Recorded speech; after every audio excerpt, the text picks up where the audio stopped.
Píše se rok 2024. Je sobota 3. února. V Mikulčicích se právě připravují na započetí krojového plesu.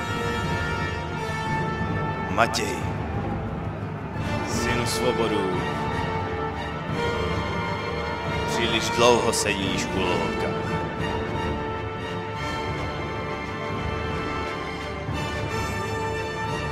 Jdeme na ples. Dnes nebudeme mít.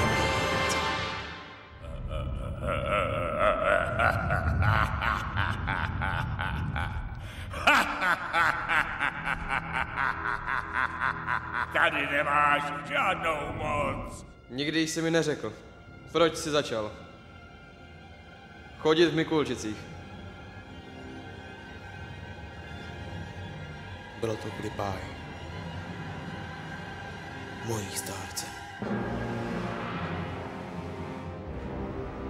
Co kolečka?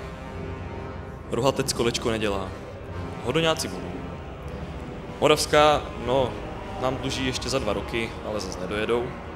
Lužičáci, Mutěňáci, Prušaňáci nesklamali a samozřejmě naše. Takže kolik? 100.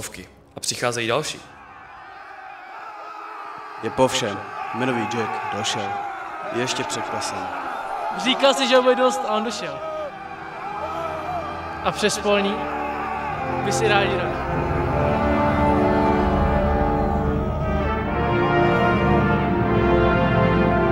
Johnny!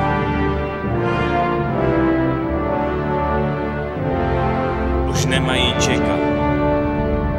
Ale já mám 2. Jdeme pít!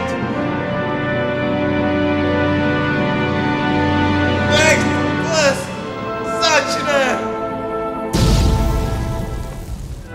Johnny Amík, Stodmy a Mikulecká chasa vás zvou na krojový ples, který se koná 3. února 2024 na Kulturáku v Mikulčicích.